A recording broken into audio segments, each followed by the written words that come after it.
공부의 시간을 갖도록 하겠습니다.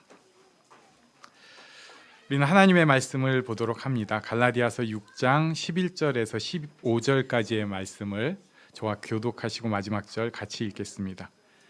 내 손으로 너희에게 이렇게 큰 글자로 쓴 것을 보라.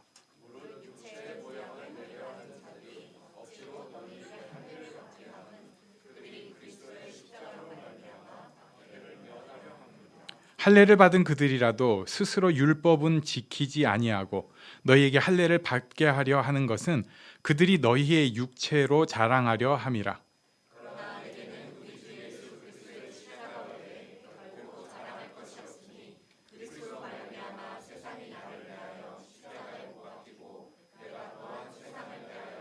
함께 있습니다.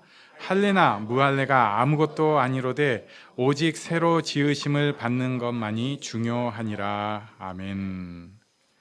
오늘 11절에 보면은요, 내 손으로 너희에게 이렇게 큰 글자로 쓴 것을 보라. 여기서 큰 글자를 막 강조하는 분들이 있어요. 그래가지고 이게 다윗이 눈이 되게 안 좋았나 보다 이렇게 하시는 분도 있는데 추측이고요. 여기부터 중요한 거는 자신이 직접 편지를 쓴 것입니다. 그러니까 보통 그 시대 때 이 헬라어로 편지를 쓰는데 지금은 우리가 다 셀프 서비스예요. 그래가지고 종이도 요새는 편지를 안 쓰는구나. 네, 자기가 직접 따라라락 해가지고 아니면 두루룩 이렇게 보내는 게 뭐 보통입니다. 아주 특별하신 분들은 뭐 비서가 해주거나 그런 경우도 있겠지만은 대부분은 자기 손으로 다 합니다. 근데 이때 당시는 그게 굉장히 어려웠어요. 왜냐하면은 일단 종이값이 겁나게 비쌉니다. 그러니까 편지를 한번 쓰려고 하면은 우리식으로 하면은 한 100만 원 이상씩 들어가는 거예요. 느낌이. 아마 실제 가치는 더 들었을 수도 있어요. 그러면은 이 글자 한자가 쫀쫀하게 따지는 건데 한자가 3,000원씩이에요. 이건 진짜 그렇다는 게 아니라 예를 들자면 김종욱이 쓰면 한자가 9,000원씩 돼요. 그런데 전문 필사가가 쓰면은 그 한자가 1,500원에 쓸 수 있습니다. 왜냐하면은 쫙 보기 좋게 작게 짝짝짝 해가지고 종이를 싹 나눠가지고 쓰기 때문에 이 전문 필사가들을 통해서 글을 쓰는 게 보통이었다고 해요. 그래야지 아니 그 사람 쓰는 돈보다 이 종이값이랑 이게 너무 비싸니까 잉크도 그렇게 비쌌다고 하더라고요. 그래갖고 그 얘기를 듣고 제가 또 자칫하면 잉크의 세계에 한번 발을 들일 뻔한 적이 있습니다. 옛날엔 이게 그렇게 비쌌대. 이게 수백만 원이었는데 요새는 잉크가 25,000원밖에 안 해. 싸지. 예. 말도 안 되는 소리지. 무슨 25,000원짜리 잉크가 싸요. 그래가지고 어느 날 제가 한 병 샀다가 정신을 빡 차리고 미쳤구나. 안 해. 이렇게 한 적이 있습니다만은 아무튼 그런 시대였어요. 그런데 마지막 부분에는 자기의 마음과 정성과 사랑을 담아서 직접 쓰는 거예요. 이게 뭐냐면은 이게 자기 서명과 같은 거죠. 직접 쓰면서 너희를 위한 사랑이다. 다른 서신서에 보면은 사도 바울이 이 사람들에 대해서 너희가 내 자랑이다, 뭐 너희가 내 열매라는 듯한 표현들을 막 써주고 있어요. 근데 우리는 그렇게 생각을 잘 못합니다. 주변에 있는 사람들은 그냥 당연히 있는 사람들로 생각을 하고요. 그 다음에 그 사람들한테 대해서 경쟁 대상 내지는 그냥 뭐 나를 빛내줘야 될 사람, 뭐 내지는 어쩌다 보니까 나랑 있었던 사람 이렇게 생각하거나 심지어는 짐이다 이렇게 생각을 해요. 사도 바울도 사실 이 사람들이 다 짐일 수 있어요. 기껏 복음 전하고 갈라디아에 복음 전했어요. 에베소 뭐 어디에 복음을 전했어요. 또 심지어 나중에 로마까지 복음을 전했는데 거기서 들려오는 소식이 뭔가 이렇게 다들 막 뭔가 신앙생활을 잘하면서 하나님의 영광이 드러나고 이런 얘기가 들려오면은 막 되게 좋을 거 아니에요. 근데 들려오는 게 뭐 이상한 소리가 들리는 거예요. 그들이 복음을 떠나려고 한다. 거기에 뭐 이단 종파가 들어갔다. 오염이 되고 있다. 그러면은 사도 바울 입장에서 또 왜 저래 쟤네, 주여 살려주세요. 쟤네 그때부터 그랬는데 지금도 이게 뭡니까? 하나님 살려주세요. 막 기도를 하고 하면은 이게 짐이잖아요. 정말 이런 대상이 될 수 있는데 사도 바울은 복음에 붙들린 사람이기 때문에 그런 생각을 안 하는 것 같습니다. 가끔 편지 서신서에 행간에 보면은 힘들어. 이게 내 십자가야, 내 짐이야 하는 것도 있어요. 솔직한 심정이니까. 그런데 전반적인 편지는 이게 거짓이거나 포장이 아니고 그들을 인해서 기뻐하고 그들을 뭔가 격려하고 싶어하고 그들한테 잘하고 있어, 이것만 좀 잘하면 좋겠어, 이렇게 얘기하고 싶어해요. 왜냐하면은 사도 바울은 그들을 하나님의 사랑으로 사랑했기 때문에 그렇습니다. 그래가지고 그 사람들에 대해서 이 사랑의 표현인 편지가 되게 감사한 거예요. 만약에 사무적인 편지거나 또는 뭐 어떤 소송의 편지라면은 되게 무거울 거예요. 점점 내가 이제 끝으로 너네한테 요약해서 얘기하는데 니네 이건 지켜야 돼, 이런 투가 나오기가 쉬운데 사실 그런 내용일 수 있거든요, 오늘 본문도. 그런데 마지막에 내 손으로 너희에게 이렇게 큰 글자로 쓴 것을 보라, 이게 아니다고 볼 수도 있지만 저는 이 말씀을 헬라어로 찾아가면서 보다가 우와, 나 니네 사랑해, 이렇게 느껴진 거예요. 그러니까 갑자기 마음이 팍 녹여지고 그 다음 문장들이 눈에 쏙 들어오더라고요. 하나님의 사랑을 가진 사람, 복음을 가진 사람은 주변 사람들한테 사랑을 베푸는 사람입니다. 저는 우리 모두가 이런 축복을 꼭 누리기를 원합니다. 예수 믿는 사람인데 누구 생각하면 짐인 것 같고, 누구 생각하면 부담되고, 누구 생각하면 경쟁이 되고 막 불편하고 이런 생각이 들면은 그럴 수 있는데 빨리 뛰어버리세요. 어느 날 그런 마음이 콱 오면은 하나님이 기도하시라는 것 같아. 그래가지고 그 자리에서 하나님, 이 마음을 제게서 멀리 해주세요. 제가 사랑으로 마음으로 바뀌게 해주세요. 그래서 할 수만 있는 대로 주변 사람들을 축복하고 특히 가까운 사람들을 더 축복하고 사랑하는 우리 모두가 되기를 바랍니다. 그런 면에서 우리 옆에 계신 분에게 하나님의 마음으로 당신을 사랑합니다, 이렇게 말씀해 주시겠어요? 하나님의 마음으로 여러분을 사랑합니다. 그리고 그 다음에 이제 12절로 가니까 이렇게 말씀하고 있어요. 물은 육체의 모양을 내려 하는 자들이, 육체의 모양을 내려 하는 자들, 이것은 인간의 본성입니다. 그래서 우리가 구원에 있어서도 사실은 이 생각을 자꾸 가져요. 육체의 모양을 내려고 합니다. 그게 편해요. 뭐냐면은 내가 구원을 위해서 뭔가를 하는 것을 겉으로 드러나야지 내가 편하고 사람들이 편해요. 그러니까 쉽게 얘기할게요. 뭐 착한 일을 한다거나 아니면은 뭐 헌금을 많이 한다거나 아니면은 나 때문에 뭔가 그 교회를 누군가가 막 오거나 막 이런 거, 이런 거는 되게 나도 좀 잘하는 것 같고 옆에서 봐도 잘하는 것 같아서 서로 막 격려도 해주고 괜찮아 보여요. 그런데 이게 나쁘다는 얘기는 아니에요. 좋은 거죠. 그런데 그것만 자꾸 보려고 하는 경향이 우리한테 생깁니다. 그게 뭐냐면요, 육체의 모양을 내려 하는 자들이 되는 거예요. 신앙의 기본은 그게 아니에요. 보여지는 것은 결과로 드러나는 것입니다. 보여지는 것도 당연히 중요해요. 그걸 없애라는 얘기가 아니에요. 하지만은 훨씬 더 중요한 게 있는데 그건 우리 내면입니다. 자, 내가 구원받은 모양을 자꾸 내는 거 사실 비참한 거죠. 구원은 하나님과의 관계인데 그 구원을 사람들 눈에 비춰지는 걸로 자꾸 바꾸려고 하니까 굉장히 고통스러운 거예요. 그래서 어떤 의미에서 우리가 예전 교회에서 진짜 이상한 짓거리들을 하는 분들이 있었어요. 어르신들 중에. 사실은 같이 지금 교회에 있으면 저도 그분들한테 이렇게 좋게는 말을 못할 것 같아요. 왜냐하면 너무 이상한 짓들을 하세요.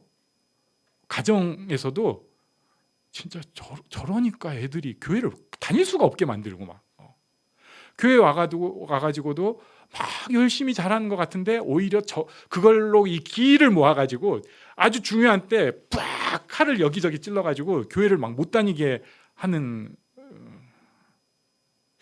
저도 좀 그런가? 아무튼 그 왜 그럴까? 제일 큰 이유는 사실은 이건 제가 함부로 판단할 것은 아니지만 그럴 수 있다고 생각을 하는 거예요. 하나님과의 진짜 소통이 없는 거예요. 하나님께서 그 사람을 만져주시고 위로해 주시고 기쁨을 주시고 그래서 내가 하나님 안에 거하는 게 참 기쁨입니다 하는 그런 게 없이 신앙생활은 겉으로 보여지는 걸로 자꾸 이렇게 얘기를 하고 그런 식으로 살다 보니까 오히려 속마음이 점점 쩍쩍 갈라집니다. 그래가지고 어떤 때는 괜찮은 모습을 보이는 것 같은데, 그런데 오히려 중요한 때 십자가의 원수로 행해버리는 그런 모습이 있는 거예요. 지금 갈라디아 교회에는 그게 드러난 게 뭐냐면은 할례도 받아야겠다. 할례도 받아야겠다. 그래야지 구원받겠다. 니네가 사도 바울한테 복음을 잘 받아들였구나. 그렇구나. 그래. 근데 우리가 있잖아. 이 하나님의 백성으로 살려면은 몸에도 표식이 있는 게 좋지 않겠니?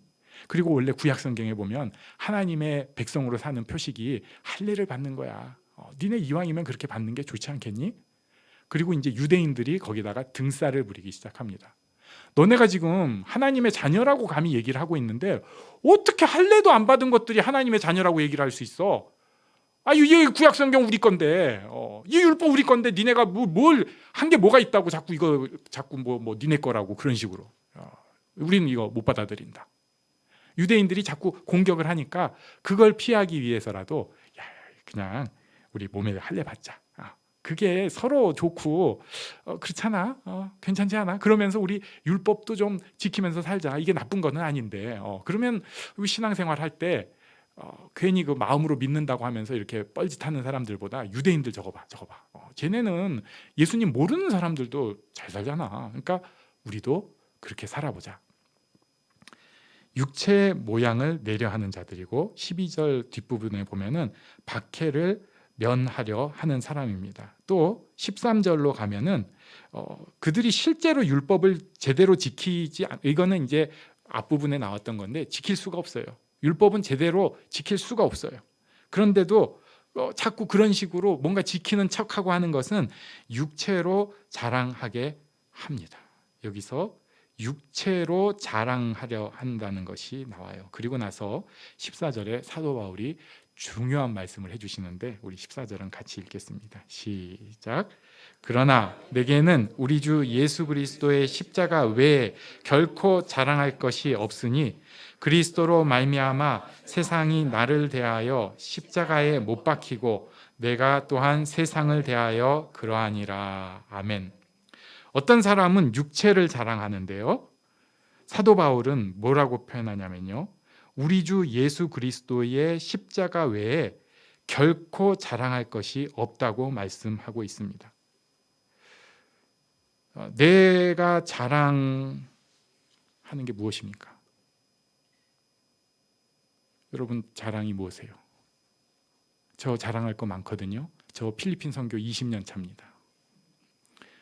그리고 좀 과장 좀 하면은 제가 선교지에 뿌린 땀이 한 드럼은 될 것 같아요. 제가 이거 사실 되게 고민했어요. 한 말로 쓸까 한 드럼으로 쓸까 재보질 않아가지고. 그리고 제가 선교지에 드린 헌금이 작은 아파트 하나, 이것도 고민을 했어요. 사실 요새 아파트 값이 너무 비싸서 안 되거든요. 근데 아무튼 자랑 막 이런 거 할 수 있잖아요. 그리고 우리가 교회 섬기면서 이렇게 얘기할 수 있어요. 사실 굉장히 애쓰는 면이 있습니다. 여기 계신 분 중에서 교회 섬기는데 애쓰지 않은 분 한 분도 없어요. 다 자기식으로 애쓴 게 있고 손해본 게 있습니다. 돈 쓰고 힘 쓰고 마음 썼어요. 자, 그런데 이런 것을 자꾸 자랑하려고 하는 건요, 육체의 자랑이에요. 육체의 자랑입니다. 심지어 이제 신앙을 떠나서 사실은 내 마음속에 내 자랑이 있는 게 있죠. 예를 들면 내 배우자가 내 자랑인 사람이 간혹 있겠죠. 내 아파트가 내 자랑인 사람이 간혹 있겠죠. 내 학력이 내 자랑인 사람이 있겠죠. 내 직업이 내 자랑인 사람이 있겠죠. 내 자녀가 내 자랑인 사람이 있겠죠. 내 외모가 내 자랑인 사람도 혹 있을 거예요. 육체에 속한 사람들입니다. 그런데 십자가를 만난 사람은 그게 자기 자랑이 아니라는 거예요. 그런 건 진짜 지나가는 작은 웃을 자랑. 나 이랬지 하고 막 이랬어, 뭐 이 정도지. 그게 진짜 자기 자랑은 아니에요. 정말 내 속에서 끄집어낼 수 있는 자랑은 뭐냐? 딱 하나. 예수님의 십자가입니다. 왜냐하면 이거 하나님께서 그 귀한 것을 나한테 그냥 주신 거예요. 내가 돈 준 것도 아니고요. 내가 애쓴다고 한 걸로 그거 받을 수가 없어요. 제가 애써가지고 예수님 십자가 받을 수만 있으면 당연히 애쓰죠. 그리고 주변 사람들한테 애쓰라고 막 소리 지르고 다니죠. 얘만 쓰면 되는데 그게 안 되는 거예요. 우리는 다들 또 생각해 보면은 예수님 십자가에 갈 수 없는 인간들입니다. 은근히 교만하고요. 은근히 딴 생각하고 맨날 도망갈 생각하는 그런 인간들이에요. 그런데 하나님께서 툭 잡아가지고 은혜를 주시고 아들의 희생, 그 십자가를 우리 마음에 주셨어요. 그래가지고 우리는 그걸 그냥 인정하고 믿기만 하면은 하나님의 자녀가 되게 하셨습니다. 근데 이게 우리한테 안 맞는 옷이잖아요, 좀. 그래가지고 맨날 헛소리 하는 거예요. 하나님 이럴 수 있어요? 사실은 하나님의 자녀인 게 우리한테 안 맞는 옷이다 보니까. 그리고 살면서도 자기 자랑, 다른 자랑을 자꾸 들고 오려고 하는 거예요. 그리고 하나님, 저 이 자랑을 채워주셔야지 전 살 것 같습니다. 전 이거 없으면 못 사는데 살려주세요. 저 아파트 주세요. 저 자녀 이거 이렇게 잘 되게 해주세요. 저 육신의 건강 이거 꼭 주셔야만 합니다. 이게 나쁘다는 게 아니에요. 이게 이미 자기의 자랑이 딱 돼가지고 그것 때문에 살아가다 보니까 하나님은 이런 자랑을 충족시키는 도구 정도로 뚝 생각을 하기 시작을 합니다. 육체에 속한 사람이에요. 근데 사도 바울은 이런 것도 있겠죠. 자랑이 있겠죠. 얼마나 똑똑한 사람인데 아닌 척하면서 은근히 자랑하잖아요. 자기 정통 바리새파라고. 그런데 진짜 자랑은 예수 그리스도의 십자가밖에 없습니다. 그게 좀 어려운 말로 자기 정체성인 거예요. 난 누군가? 예수님 십자가의 사랑이 있는 사람이에요. 이건 어느 누구도 깨뜨릴 수 없고 정말 죽음도 막을 수 없는 그 정체성인 거예요.